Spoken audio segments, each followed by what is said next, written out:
La vraie prière, le silence qui écoute. Nous avons souvent une vision utilitariste de la prière. Demander, supplier, remercier. Mais la prière essentielle est d'une autre nature.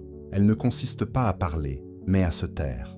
À ne plus formuler de requêtes, mais à devenir réceptif. C'est dans le silence que l'écoute véritable peut naître. Cette prière du silence n'est pas un vide, mais une plénitude. Elle n'est pas l'absence de mots, mais la présence à quelque chose de plus grand que les mots. Lorsque nous cessons de projeter nos attentes, nos peurs, nos désirs, nous laissons la place à une écoute profonde, celle qui perçoit non pas une réponse, mais une présence. Dans ce silence, nous ne cherchons plus à influencer le cours des choses. Nous apprenons à accueillir ce qui est.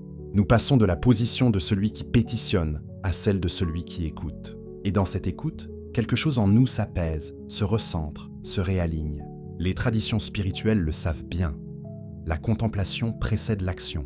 Le silence précède la parole juste. Ce n'est qu'en nous taisant que nous pouvons entendre la sagesse qui murmure en nous. Cette écoute intérieure n'est pas passive.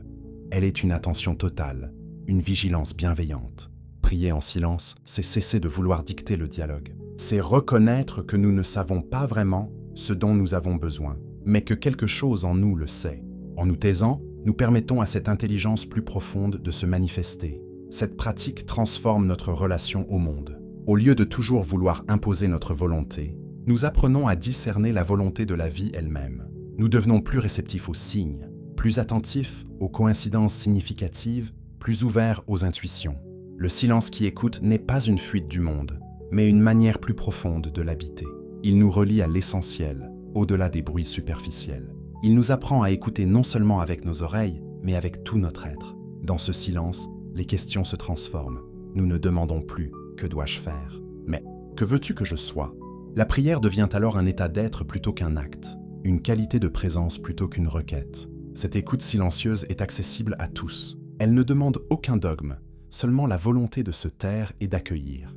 Elle est une porte ouverte sur le sacré, quelle que soit notre conception de celui-ci. Peut-être que la plus belle prière est finalement celle qui ne demande rien, n'attend rien, ne formule rien. Celle qui se contente d'écouter, dans la confiance que ce qui doit être entendu le sera, que ce qui doit être donné le sera, que ce qui doit être compris le sera. Dans le silence qui écoute, nous découvrons que nous ne sommes pas seuls, que quelque chose écoute avec nous, et que cette écoute partagée est déjà la réponse.